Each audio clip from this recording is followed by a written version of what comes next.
I ruined it. And means to use it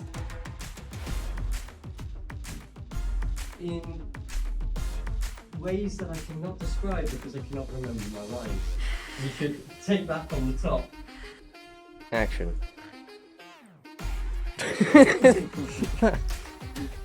Oh my. Riley, stop smiling, you're trying to kill him. Man, you're dying, why are you laughing?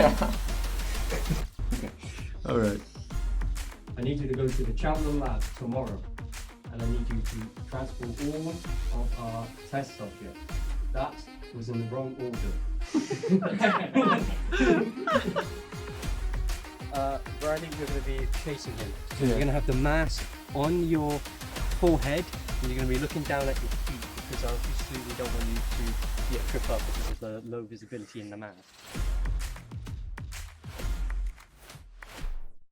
Limpy was originally a video game character for a horror game that I had to make concept art of back in secondary school for a school project. Then I adapted him into a detective novel that I was going to write, and then I adapted him again into this student short film. So it's kind of strange to see how far Limpy has gone throughout the years. I wanted to direct a horror film just to see if I could do it, just to challenge myself, because the thing is, I'm not a big fan of horror. I don't watch a lot of horror films. But horror is the best genre for a student filmmaker. It requires the lowest budget, and so it's perfect for first-time filmmaker. But again, from someone who doesn't like horror movies, there's that added additional challenge of, am I actually going to be able to pull off something that is horror, which is scary, people will enjoy, when I don't watch the genre myself. But you know what? I rose to the challenge. The 5 elements of horror are, let's see if I can remember them: gore, fear, suspense, violence, and supernatural. Those are the 5 elements, the 5 key elements of horror. I've just never been a big fan of supernatural, so I decided I'm not going to do supernatural. It would be the easiest, for the smallest budget, but no. Supernatural is out. Gore is very difficult to do on a small budget because gore requires a lot of props, a lot of makeup artists, and this is stuff I did not have. I did not have access to. I did not have the materials. I didn't have the budget, so gore was out the window. But what I can do is the thing that I love most about horror: suspense and fear. And I wanted to capture the feeling of suspense throughout the entire runtime of my film, and I feel like I successfully did that. Maybe it isn't like massively heightened suspense and fear, but I do feel like when you're watching Limpy, you have a sense of uncertainty throughout the entire runtime. Looking down at Riley, you're looking at yourself, right? Self-reflection. Who is Limpy? Right. What is it? Look down at it, look very confused. Riley, that is perfect. And then Riley, you're gonna come bring your knife up and you're gonna stab him. So you stab him here. So bring your knife up like a proper serial backhand. Grip, reverse grip, and then you're going to bring it down to that here. So basically, the knife going in is going to be hidden by your arm. Okay, so then as soon as you do that, Matt, you're going to My character was Limpy, and he was the murderer, serial killer in the thing. He likes to walk around with a limp because he's got like a broken leg, and he likes to stalk people and deliver some post, with threatening messages of a bloody face. send them emails as well, and just stalk people and eventually kill them when the time is right. Even from my own concept art of the character of Limpy, he's always been portrayed as this like tall, lanky sort of character who towers above his victims, so that the only thing they see when they look up is this mask staring down at them. There literally is no one else that could have pulled off that look than Riley Tinton. It was pretty much perfect casting. My favourite part on set was probably the final scene, the killing scene, Matt's death. I think that was fun to do, trying to experiment with fake blood and How's that? trying to make it look scary and effective murdering the poor guy. I think that was fun. Most enjoyable part, yeah. Wearing the mask on the bus, potentially people watching, and trying to make sure there's nobody else around. A little bit awkward, or like doing the office scene, trying to stand outside and nobody see me with my mask on and like getting themselves scared and be like, what the hell is that? Or like mostly in college stuff, just because obviously people could be scared, like what the receptionist woman said, you know, stuff like that. But it was alright, it wasn't horrible, but like, you know, it wasn't the most fun to do. I have huge respect for Riley Tinton for just having the nerve to wear the costume I did, which is basically exactly what the costume looks like in the concept art. You know, he was wearing the smiley face mask, the gloves, the knife. He was dragging his foot across the ground. You know, and he was. I have so much respect for him for being willing to do that in public spaces, because I know that he's not the most confident of characters. Riley, that is, not the. He was, he was walking around. We were filming around the college, so he was walking around the college in costume. We did it on a public bus, down the street. Yeah, and he was like, oh, let's just get on with this. So yeah, well done, Riley. Being directed by Jamie was a lot of fun. He gave good criticism. He knew the shots he wanted. He knew if he needed to change something, and if something was perfect, he would redo it so it looked good on camera and look effective. He knew what he was doing. He's a good director. He has a good future ahead of him, I think. He knows what he's doing. He knows his shots. He knows when to do it and what to do. I think he's good. So yeah, directing Riley was easy. He is a straight cannon. You tell him to do something, he does it. You tell him to fire and he shoots on target. You know what I mean? He was just, he was behind camera, in front of camera. You told him to do something and he did it. Like, you tell him, oh, okay, you're going to be wearing a mask and you're going to be running with a broken foot down the street in the dark. He was like, okay, let's do this. And, you know, that's the type of attitude you need in the industry, which is, it was really good. Riley does follow instructions well, and really easy to adapt. When I would, like, for some shots, I would get him to stand outside the room, count to a number, and then come and then do his action. For, like, when Matt is reading his letter, and he has to come around the corner and then look through the window, or in the business scene where I got him to stand outside and then look in through the window. There's a lot of him looking at people through windows. That thing. So I would just tell him, stand outside, count to this number, and then do your actioning. Then I would record the shot, and maybe I'd be like, you know what? Let's try 15 seconds now. And he'd be like, yeah, okay, do it again. Say when. Filming, he's great behind camera. He's good. He's a good cameraman. He will explain the camera angles once. He would replicate it and then be like, all right, I'm good to go. When he's filming, he sticks up his thumb, which is great. He filmed, obviously, us coming out of the corridor after the business meeting. So I had to look through a tiny window of a door, through another window of a door, to see Riley stick up his phone. To know, okay, we're recording, let's go.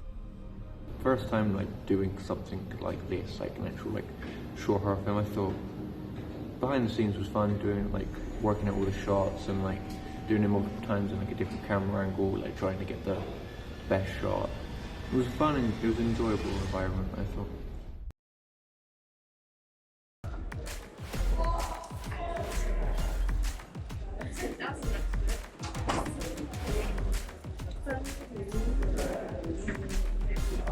Oh no, it's not. Oh no, Matt, he's cut, and yeah, well. No, it's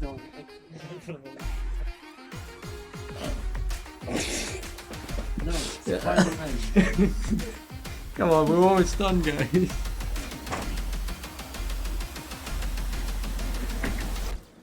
work today, Matt.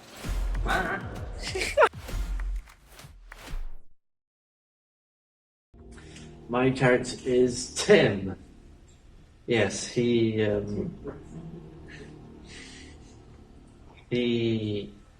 was a nice chap who works for this company who, you know, he was relatively high up in, you know, the ranking, would you say? He was well respected by his boss, and yeah, he just worked around trying to solve this sort of black market, or like some secret agency trying to create some formula. I wanted to challenge Matt Cuter to see if he could actually pull off this role, because I've known Matt for a while and he's always done the comedic element. He's always done a lot of joking roles, the comic relief, you'd say. I've never really seen him do a serious role, so I wanted to give him the opportunity, you know, to see if he could pull it off, to see if he can actually be the serious role for once. And, you know, for his first time doing a serious role, I think he did pretty good, you know? I think he did really well. It was a role he was not familiar with. It was a genre that he's never done, nor does he watch. And yet, he was willing to participate. He took the role on and did really well. How is it being quite like being our own project, and you know, sometimes even though we worked on it pretty late, I found it interesting how long we spent on filming.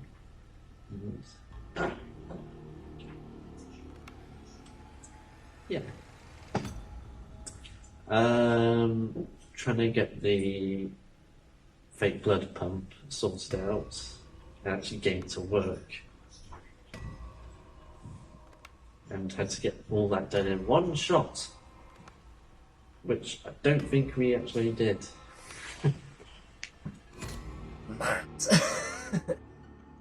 Matt likes a thorough explanation. He really needs things explained to him to truly understand and capture your vision. I remember for the business scene, I told him, I want you to go outside, and then, you know, when all of us are going right, you go there. And he was like, yeah, okay, maybe that was on my behalf, not good directing. But I thought he'd read the script, because in the script, there's some dialogue, right, between me and Matt's character. I thought he'd read that, but evidently not, because as soon as he walked outside, he walked off before I could see my line. So yeah, I had to like bring him back and like, alright, so you stay there, everyone else walked off, you do our dialogue bit, then you go. I found the best way for me to direct, my directing style, would really help Matt a lot, was I would literally show Matt what I would do in his character. and then get him to copy, like sort of Simon Says, copy and repeat. So I would be like, alright Matt, this is what I would do. I would walk here, I would take a sip of my drink, I would turn around, I would look through the letters like this, and then he would be like, okay, now that I can see what you're doing, I know what to do. And that really helped me. It really helped me with my directing stuff, because I mean, again, it got me more to act, but again, it was better visually to see, this is exactly how you want me to do it, which I think I'm going to keep up for the foreseeable future. It was fine. It was fair, and all the directions and his instructions were clear and well thought. It made sense. Yeah.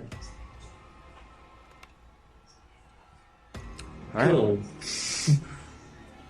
I remember during the chase scene, I told Matt, okay, we were doing the perspective shot from Matt. I was Limpy in the camera chasing Matt. I told Matt, alright, you're gonna run down the street. I take it about maybe 2-3 steps after saying action.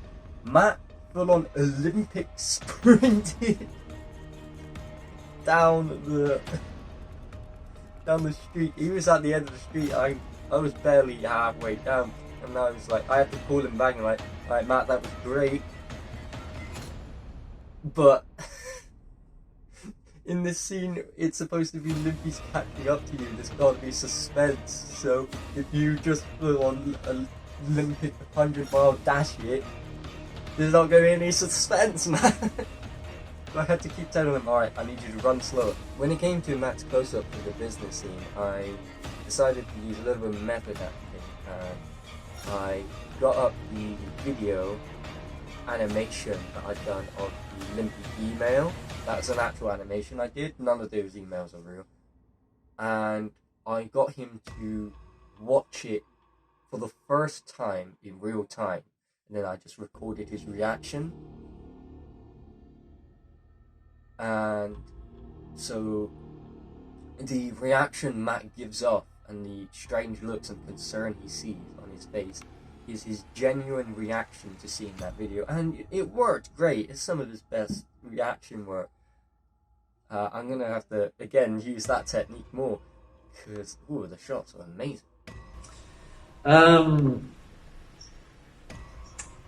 It was fun, like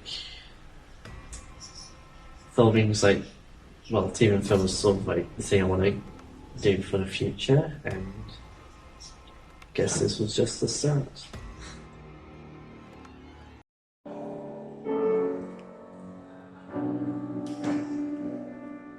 Only fools rush in. I can't help falling in love with you. Alright, that's perfect music for a horror show film. Let's go. We're done. Woo! Man. Fresh as a daisy. We're done. We have finished filming Limpy. Show on the shirt. You can keep it. I had a blast filming Limpy. It was so much fun. I enjoyed the challenge, and I think I pulled it off reasonably well, considering this is the first directed piece that I've done. Who did I like to work with? Everyone I liked working with. It was all nice. Didn't hate anybody. Didn't like, you're bad. No.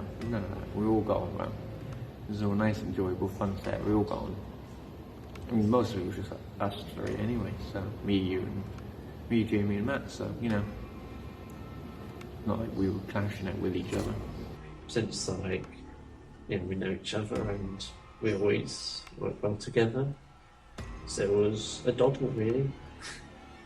So for a single frame of the film Limpy, somewhere hidden in the background is a picture of my best friend Taylor Lawrence. He has to be just hidden in the background somewhere, just a picture of him, and I did that. He knows where it is, I know where it is, Matt and Riley know where it is, but nobody else does. No one else has spotted Taylor Lawrence. And you know what?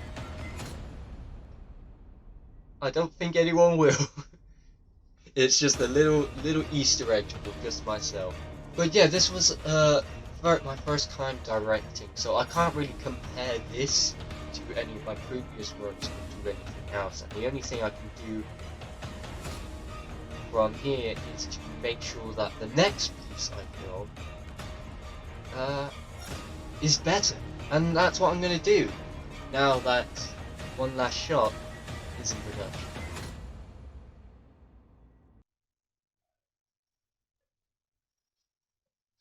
We done? We done. Okay.